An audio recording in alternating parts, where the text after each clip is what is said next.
Assalamualaikum warahmatullahi wabarakatuh. Perkenalkan kami dari kelompok 3. Pada di video kali ini kami akan membuat presentasi yaitu sistem operasi mobile Android dan iOS. Sebelum masuk ke video presentasi kita, perkenalkan dengan kami sendiri, dengan saya sendiri. Perkenalkan, nama saya Ridho Marifan dengan nilai 14 dan rekan saya.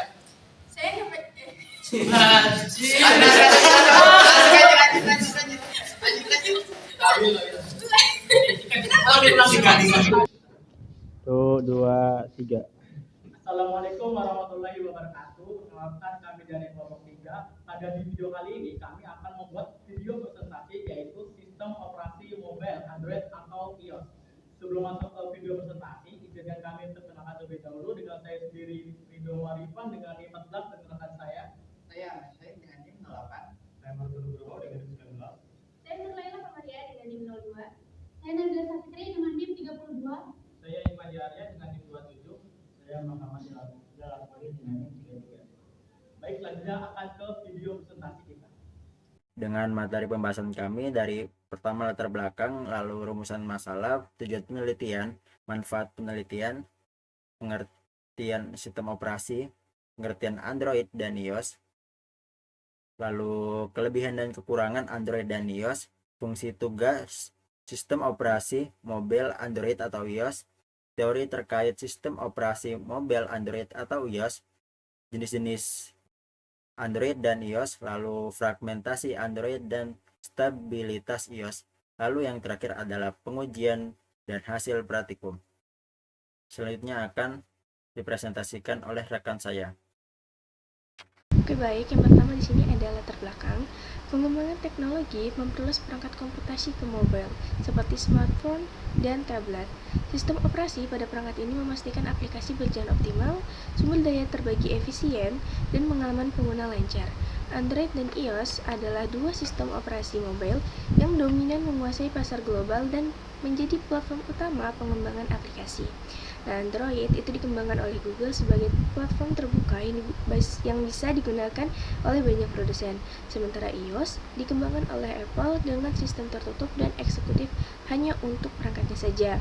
Keduanya mendukung inovasi, keamanan, dan terus beradaptasi dengan kebutuhan pengguna yang semakin kompleks.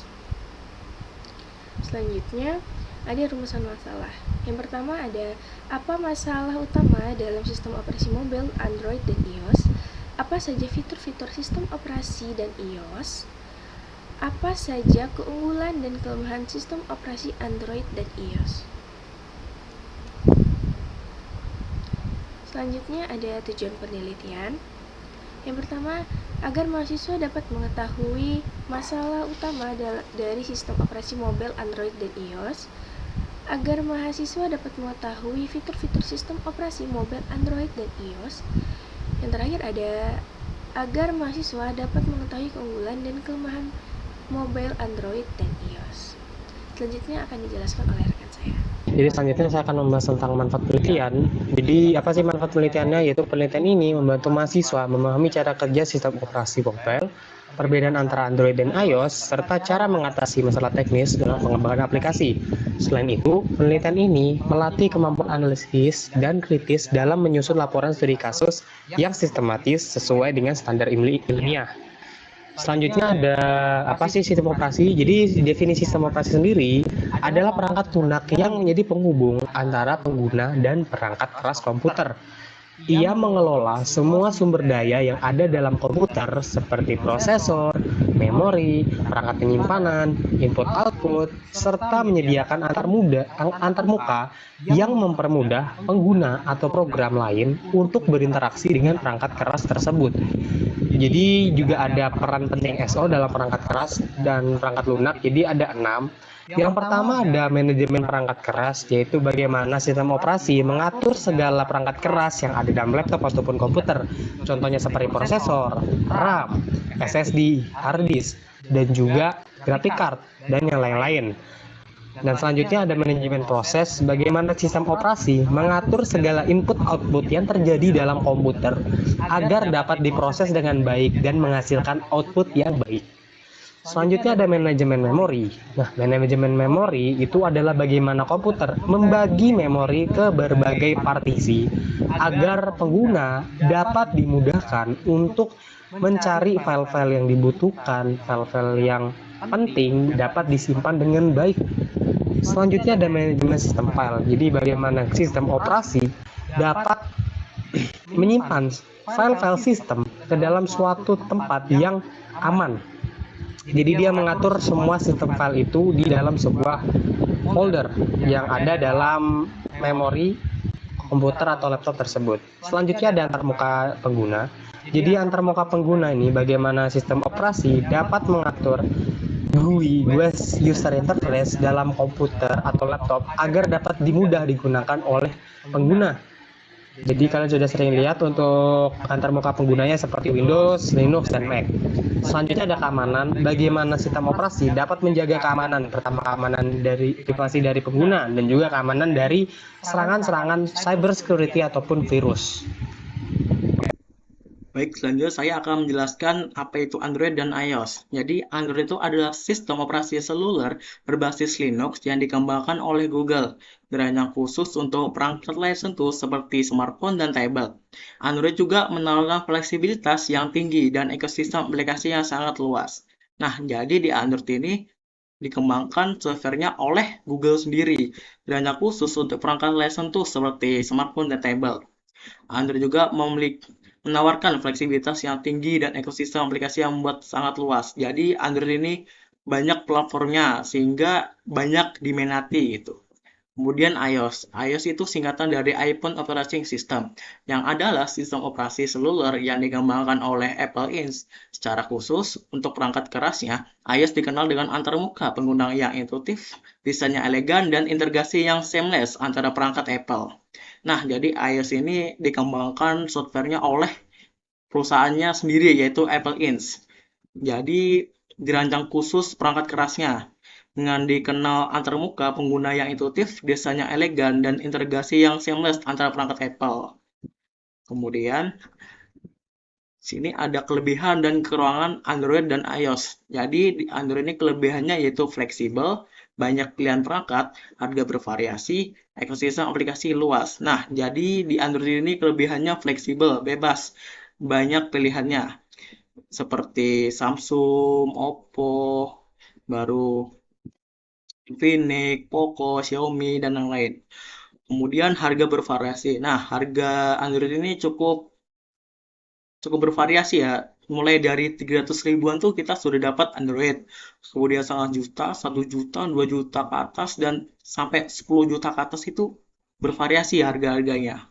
Kemudian ekosistem aplikasi luas. Nah, jadi banyak Android ini kelebihannya tuh banyak platform yang menyediakan gitu. Seperti aplikasi-aplikasi Zoom, aplikasi TikTok, aplikasi sosmed, yang lainnya gitu. Kemudian kekurangan Android. Nah, kekurangan Android ini keamanan bisa kurang, pembaruan sering tertunda. Nah, keamanan Android ini menurut saya cukup kurang ya, terutama pada virus-virus. Nah, di Android ini sering ada virus yang namanya iklan. Di saat kita membuka sebuah aplikasi, maka banyak muncul pop-up iklan gitu. Jadi kekurangannya di pembaruan keamanan sistem gitu. Kemudian pembaruan sering tertunda. Nah, pembaruan ini tuh sering tertunda seperti Android 11, 10, dan 12 itu jarang keamanannya diupdate gitu. Nggak selalu fleksibel, sebulan sekali, 2 bulan sekali gitu. Tergantung brandnya. Ada yang brandnya satu tahun baru diupdate, ada yang brandnya nggak ada diupdate sama sekali gitu. Kemudian iOS. Jadi iOS kelebihannya ini keamanan tinggi, kinerja lancar, dan desain elegan. Nah, iOS ini keamanannya tinggi karena yang membuat tuh Apple sendiri. Misalnya HP iPhone-nya tuh dihilang atau kecuri gitu, maka data tersebut tuh akan terkunci dan tidak bisa dibobol oleh si malingnya tersebut. Kemudian kinerja lancar. Nah, di kinerja lancar ini memang lancar karena dia softwarenya dibuat sendiri oleh perusahaan iOS itu, sehingga di dalam software itu bebas mengoprak-aprik isi softwarenya. Kemudian desain elegan. Nah, desain elegan ini maksud adalah iPhone. Desainnya tuh simpel tapi enak dipandang gitu. Kemudian kekurangan iOS. Jadi kekurangan iOS ini pilihan perangkat terbatas, harga cenderung mahal, dan komunikasi terbatas. Nah, pilihan perangkat ini memang terbatas ya, cuma ada iPad, dan iPhone. Dan juga harga cenderung mahal. Nah, di harga cenderung mahal ini memang iOS ini sangat mahal ya, menggantungkan kualitasnya. Paling murah kalau nggak salah cuma 4 juta itu sudah dapat iPhone XR. Dan harga iPhone tuh di atas 10 juta, makanya dibilang harga cenderung mahal. Dan komunikasi terbatas. Nah, komunikasi terbatas ini memang iOS tuh jarang ada di mana-mana gitu. Cuma ada di perusahaan-perusahaan seperti di mall, di yang lain-lain gitulah banyak. Oke, jadi baik di sini akan saya lanjutkan fungsi dan tugas sistem operasi mobile Android atau iOS. Jadi fungsi sistem operasi mobile itu ada manajemen sumber daya, itu untuk mengelola CPU, memori, dan menyimpan agar perangkat berjalan efisien. Lalu ada antarmuka pengguna, itu memberikan platform untuk berinteraksi dengan aplikasi. Lalu ada keamanan, itu untuk melindungi data pengguna melalui enkripsi dan pembaruan keamanan. Yang terakhir ada pengembangan aplikasi untuk menyediakan SDK untuk pengembangan aplikasi oleh pengembang. Lalu selanjutnya itu ada tugas sistem operasi mobile, manajemen proses itu untuk mengatur dan memprioritaskan jalannya aplikasi. Lalu ada manajemen memori untuk mengalokasikan memori secara optimal untuk aplikasi aktif. Lalu manajemen jaringan itu untuk mendukung konektivitas dan komunikasi perangkat. Yang terakhir ada manajemen file, itu untuk mengelola penyimpanan dan akses data secara efisien. Lalu selanjutnya teori terkait sistem operasi mobile Android atau iOS. Android itu open source dan fleksibilitasnya. Pengembang Android adalah sistem operasi open source yang memungkinkan pengembang dan produsen untuk memodifikasi dan menyelesaikan platform sesuai kebutuhan. Fleksibilitas ini juga memberikan kebebasan bagi pengembang aplikasi untuk mendistribusikan aplikasi melalui berbagai saluran, tidak hanya melalui Google Play Store. Lalu, iOS itu closed source dan ekosistem yang terkendali. iOS adalah sistem operasi closed source dari aplikasi yang memberikan kontrol penuh atas perangkat keras dan perangkat lunak. Ekosistem ini lebih terkendali, memastikan stabilitas dan keamanan, tetapi membatasi fleksibilitas pengembang yang hanya dapat mendistribusikan aplikasi melalui App Store. Selanjutnya akan dilanjutkan oleh teman saya. Baik, di sini saya akan melanjutkan pembahasan dari rekan saya, yaitu jenis-jenis Android atau iOS. Nah, slide ini memberikan gambar umum mengenai berbagai versi sistem operasi Android. Terdapat daftar lengkap versi Android dari yang tertua hingga terbaru, dimulai dari Android 0,1 yang dirilis pada September 2008 hingga Android 12 yang dirilis pada Oktober 2021. Versi Android diwakilkan dengan nama makanan manis yang menjadi ciri khas brand Android. Lanjut. Nah, untuk iOS sendiri, slide ini menunjukkan berbagai versi iOS yang ada mulai dari iPhone OS 2.0 hingga versi terbaru. Setiap versi diwakilkan oleh nomor yang menandakan urutan peluncuran dan kemajuan sistem operasi iOS. Ini menggambarkan evolusi iOS yang berlangsung dengan teratur dan terencana. Lanjut. Nah, adapun fragmentasi Android dan stabilitas iOS. Untuk Android sendiri, Android memiliki banyak versi sistem operasi yang digunakan pada berbagai perangkat dari berbagai produsen. Hal ini menyebabkan fragmentasi di mana tidak semua perangkat mendapat pembaruan secara seragam. Produsen seringkali mengubah tampilan antar muka atau menambahkan fitur tambahan yang membuat pembaruan menjadi lebih lambat dan tidak serentak. Fragmentasi berdampak pada keamanan dan kinerja aplikasi karena pengembangan aplikasi harus memastikan aplikasi mereka bekerja pada berbagai versi Android yang tersebar di perangkat berbeda. Nah, sedangkan untuk iOS, sebaliknya iOS memiliki kontrol penuh atas perangkat keras dan perangkat lunaknya. Apple merilis pembaruan sistem operasi secara serentak untuk semua perangkat yang mendukung sehingga menciptakan ekosistem yang lebih stabil dan aman. Pengembangan aplikasi juga lebih mudah mengoptimalkan aplikasi mereka karena hanya perlu fokus pada sedikit perangkat dengan spesifikasi yang seragam. Selanjutnya akan dijelaskan oleh teman saya. Baik, yang selanjutnya di sini ada bagian langkah-langkah pengujian praktikum. Jadi, kami sudah melakukan beberapa pengujian terhadap sistem operasi Android dan iOS. Lalu beberapa pengujian tersebut ialah pengujian multitasking dan manajemen aplikasi, pengujian kinerja baterai, pengujian sistem atau benchmarking, pengujian responsivitas sistem, serta pengujian pembaruan sistem dan fragmentasi. Kemudian setelah melakukan pengujian, kami menetapkan beberapa hasil yang telah didapatkan berdasarkan pengujian dari Android dan iOS. Dan hasil pengujiannya ialah, pada bagian multitasking, untuk Android, ia lebih fleksibel dalam manajemen aplikasi pada latar belakang. Tetapi, untuk aplikasi di perangkat kelas menengah, mungkin akan memuat ulang lebih lambat. Untuk iOS, dia lebih ketat karena sering memuat ulang aplikasi dari latar belakang, tetapi menjaga stabilitas dan efisiensi sumber dayanya. Untuk kinerja baterai, pada Android konsumsi dayanya lebih signifikan pada aplikasi yang berat dan bervariasi tergantung dengan pabrikannya. Untuk iOS, dia lebih efisien dengan optimasi daya yang baik, terutama saat sedang standby. Lalu untuk kinerja sistem atau benchmarking, pada Android performanya bervariasi, terutama untuk flagship yang lebih unggul. Tetapi, untuk perangkat menengah, dia akan menurun pada aplikasi yang lebih berat. Untuk iOS, dia stabil dan unggul, terutama di pengujian single core. Kemudian di responsivitas sistem, pada Android, dia bervariasi berdasarkan versi dan perangkatnya. Untuk perangkat yang lebih baru, dia akan lebih cepat. Pada iOS, waktu responnya lebih cepat dan konsisten.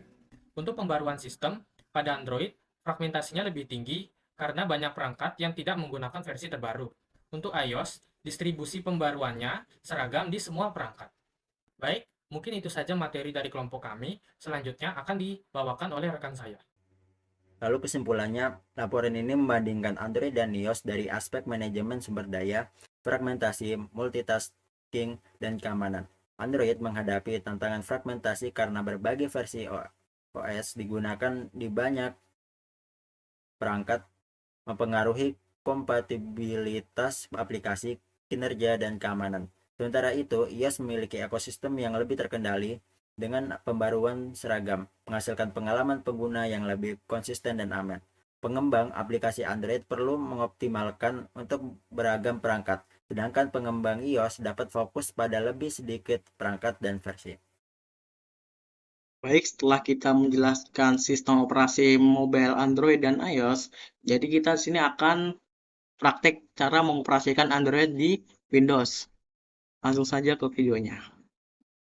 Baik, sini saya akan menjelaskan cara mengoperasikan Android di Windows. Yang pertama, kita akan mencoba menginstal VirtualBox dengan mendownload VirtualBox di website. Setelah diinstal, kita pasang, kemudian bahan yang dibutuhkan yaitu file ISO Android. Nah, file ISO Android ini kalian bisa cari di website-website tertentu. Kalian bisa cari di sini. Kemudian, setelah kita menginstal VirtualBox, kita akan menambahkan file ISO yang sudah kita download tadi. Di sini kita kasih nama Android 12. Kemudian kita cari folder yang ingin dibuat virtualnya.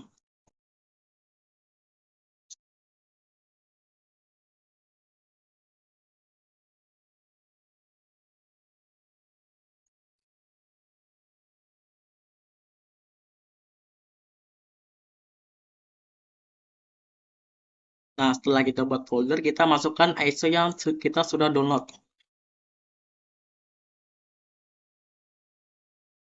Nah, setelah kita sudah masukkan ISO, kita akan kasih type. Typenya itu yaitu Linux, subtypenya Linux, dan versinya Linux 64 bit. Kemudian kita selesai. Nah, jika ini sudah selesai, maka kita cara yang harus kedua yaitu kita mengatur isi dalam Android tersebut. Kita atur dari sistemnya, kita memori dasar kita kasih 2 GB. Kemudian prosesor kita kasih 2 CPU. Kemudian grafis kita kasih VBox VGA. Dan memori video kita fullkan. Dan selesai. Nah, sini kita bisa ditambah lagi sampai 256. Nah, setelah kita mengatur Android ini, kita menginstal. Jadi kita pencet mulai.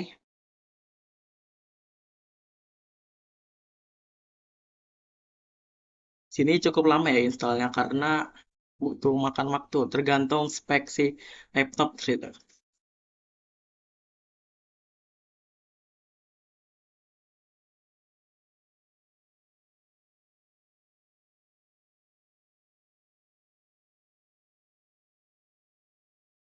Nah, sini sudah kelihatan ya. Sini kita akan memencet run Android tanpa menginstalan. Kita pencet enter. Kemudian kita tunggu. Maka dia akan terinstall sendiri.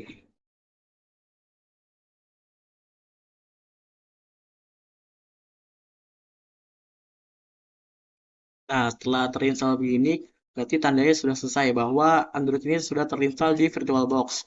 Kemudian kita akan menyetap Android-nya. Kita pencet start.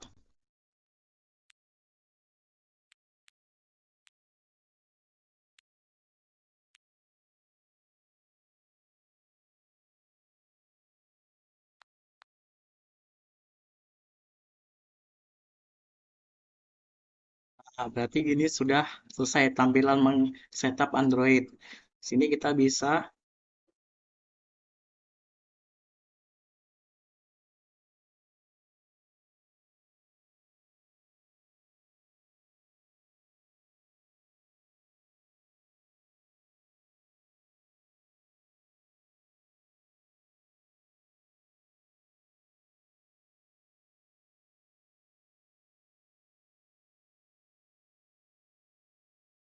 dan inilah cara penginstalan Android di VirtualBox.